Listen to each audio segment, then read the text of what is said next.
আর এই সম্পর্কে তোমাদের সবাইকে স্বাগত। আজ আমি তোমাদের সঙ্গে পুরনো ধরনের একটা রেসিপি তৈরি করে দেখাবো, কচু মুড়োর চচ্চড়ি রেসিপিটা। আর তোমরা কিভাবে বানাই সেটা দেখতে থাকো। কচু মুড়োটাকে ভালো করে সরু সরু করে যেমন আলু ভাজা কাটি সেরকম কেটে নিয়েছি। আর এদিকে শিলনোড়ায় বেটে নেবো জিরে আর আদা একসঙ্গে নিয়ে নিয়েছি, এটাকে একসঙ্গে বেটে নেবো। আর তারপরে একটু সরষেও বেটে নিয়েছি। তারপরে কচুটাকে ভালো করে ফুটিয়ে সিদ্ধ করে নিতে হবে। তার জন্য দিয়ে দিয়েছি কচু মুড়োতে একটু হলুদ আর নুন আর দিয়ে ভালো করে এটাকে সিদ্ধ করে নিতে হবে।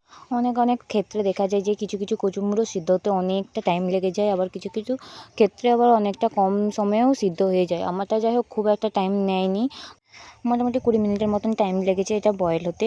তারপরে একটু টিপে দেখে নিলেই হবে যে এটা সেদ্ধ হয়েছে কিনা। তারপরে একটা কড়ার মধ্যে তেল, তাতে তেজপাতা একটা দিয়ে দিয়েছি আর একটু জিরে ফোড়ন দিয়ে দেবো। তোমরা চাইলে 5 ফোড়নও দিতে পারো। তারপরে এর মধ্যে একটা মিডিয়াম সাইজের পেঁয়াজ কেটে রেখেছিলাম, সেটাকে দিয়ে দিলাম। দিয়ে এটাকে ভালো করে একটু ভেজে নিতে হবে।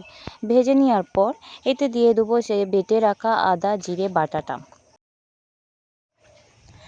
এরপর দিয়ে দিলাম আদা জিরে বাটাটা একটু ভালো করে ভেজে নেব।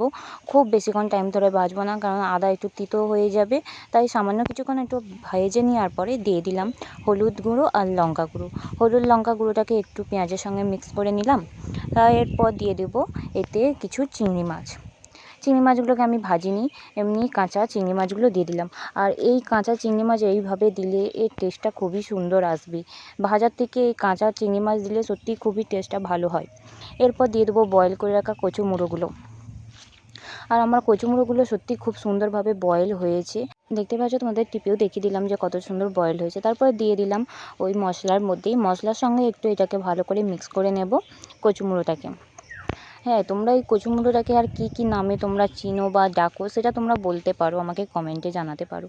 তারপর দিয়ে দিলাম পরিমাণ মতো জল, আর জল দিয়ে এতে দিয়ে দেব পরিমাণ মতো লবণটা দিয়ে দিলাম। এরপর এটা 10-15 মিনিটের মতন এটাকে ফুটিয়ে নেব। 10-15 মিনিট পর আমি দিয়ে দিলাম সর্ষে বাটা। আর সর্ষে বাটাটা দেওয়ার পর যে জলটুকুটা আছে সেই জলটুকুটাও ফুটিয়ে শুকিয়ে নিতে হবে। আর এরপর আমি আরও 5 মিনিট এটাকে রান্না করে নিয়েছি, মানে জলটা শুকানোর জন্য এখনও 5 মিনিট রান্না করে নিলাম।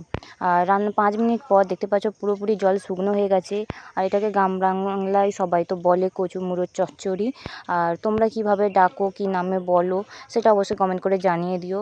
আর কচু মুড়ো এই ফার্স্ট আমি রান্না করলাম, আর রেসিপিটা তোমাদের কীরকম লেগেছে অবশ্যই কমেন্ট করে জানাতে ভুলো না। ভিডিওটা ভালো লাগলে অবশ্যই একটা লাইক করো, শেয়ার করো, আর সাবস্ক্রাইব করতে তো ভুলোই না। দেখা হচ্ছে পরের ভিডিওয়। Thank you for watching.